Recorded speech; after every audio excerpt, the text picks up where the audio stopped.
मित्रांनो, आपण गोठ्यामध्ये कालवडी सांभाळतो का? कारण भविष्यामध्ये त्याच कालवडी आपल्याला प्रॉफिट देणार आहे. ह्या हेतून आपण गोठ्यामध्ये बऱ्याचशा कालवडी सांभाळतो आणि हिथंच आपला गोठा लॉसमध्ये जायला चालू होतो.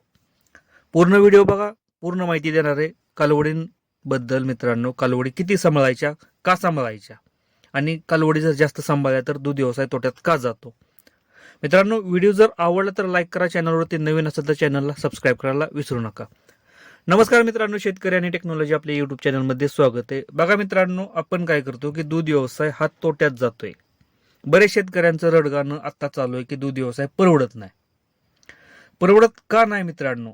गोठ्यामधलं मॅनेजमेंट, गोठ्यामधलं नियोजन. आता नियोजन म्हणजे काय? प्रत्येक जण चारा व्यवस्थापन करतंय, मुरघास करतंय, कुट्टी करतंय, गोळी पेंड वापरते, बऱ्याचशा वेगवेगळ्या प्रकारच्या कंपनीच्या गोळी पेंड असेल किंवा बारल्या असेल, ह्या गोष्टी प्रत्येक जण वापरून बसलेला आहे. पण आपल्या गोठ्यामध्ये प्रॉफिट येत नाही. प्रॉफिट का येत नाही मित्रांनो? प्रॉफिट न येण्याचं कारण आहे मित्रांनो कालवडींचं संगोपन. कालवडी काय होतं की प्रत्येक शेतकऱ्याला असं वाटतं की भविष्यामध्ये किंवा 2 ते 3 वर्षामध्ये आपल्या कालवडी हाताला येणार आणि आपला गोठा परत प्रॉफिटमध्ये जाईल आणि आपण इथंच फसलो जातोय. बघा मित्रांनो, लक्षात असू द्या, कालवडी किती पाहिजेत किंवा कालवडी आपल्या गोठ्यामध्ये किती असाव्यात जेणेकरून आपला दूध व्यवसाय हा व्यवस्थित चालला पाहिजे.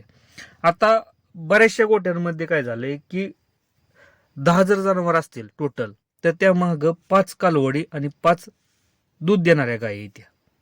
पण त्या दूध देणाऱ्या गायींमध्ये पण काय राहतं मित्रांनो की एखादी दुसरी गाय वेलेली असते आणि बाकीच्या गायी थोड्याशा आटत आलेल्या असतात, 1-2 गायी पार्टे झालेल्या असतात. यामुळे काय होतं की आपल्याला खुराकाचं नियोजनच होत नाही. म्हणजे एक गोष्ट लक्षात ठेवा, आपल्याला दूध देणाऱ्या गायींसाठी आपल्याला खुराक तर द्यावंच लागणार आहे. खुराक हा द्यावाच लागणार आहे. त्याचबरोबर ज्या गायी थोड्याशा कमी दुधाला आल्यात किंवा गाभण आहेत त्या गायींसाठी सुद्धा आपल्याला खुराक हा द्यावाच लागतोय. आणि त्यांच्याबरोबर कालवडींना सुद्धा आपल्याला खुराक द्यावा लागतो. आणि मॅटर असा होतोय की कालवडींना जर खुराक नाही दिला, फक्त वैरणीवर जर सांभाळायच्या म्हणल्या तर कालवडी लवकर हातालाच येत नाही किंवा कालवडींवरती तेवढा टवटवीतपणा राहतच नाही.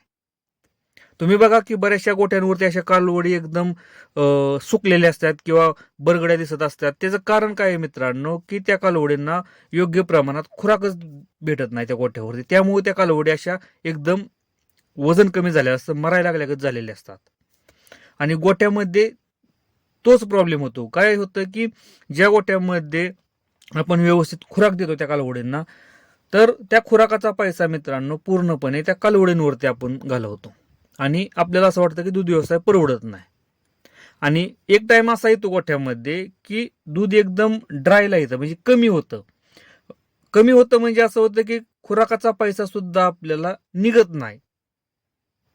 कारण काय झालेलं असतं की आपल्या गोठ्यामध्ये दूध देणाऱ्या गायी कमी आणि खुराकाच्या कालवडी जास्त राहतात.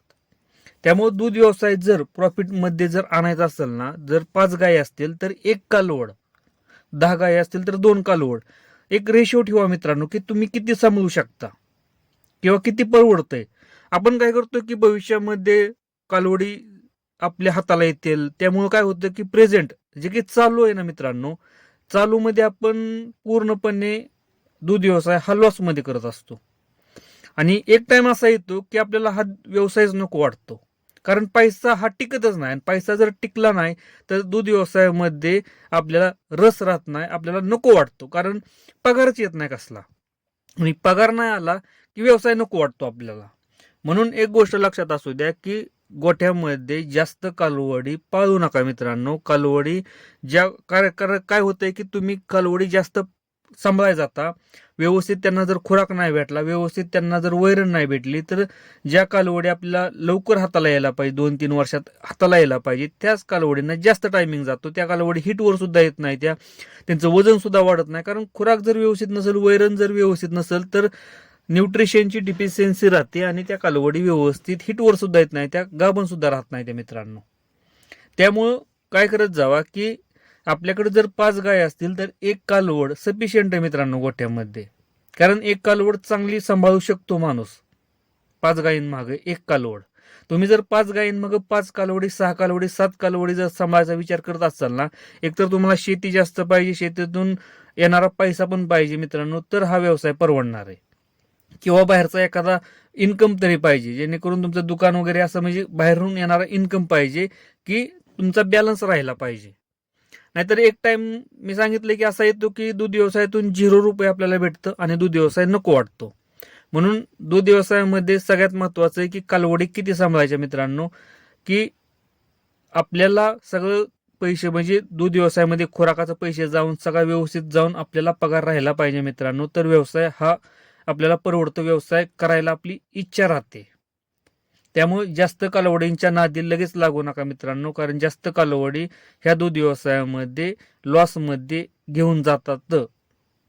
दूध व्यवसाय लॉसमध्ये घेऊन जातात जास्त कालवडी गोठ्यामधल्या. एकच सांभाळा, 2 सांभाळा, पण चांगले सांभाळा मित्रांनो. मित्रांनो, व्हिडिओ जर आवडला असेल ना तर लाईक करा, चॅनलवरती नवीन असेल तर चॅनलला सबस्क्राईब करायला विसरू नका. धन्यवाद.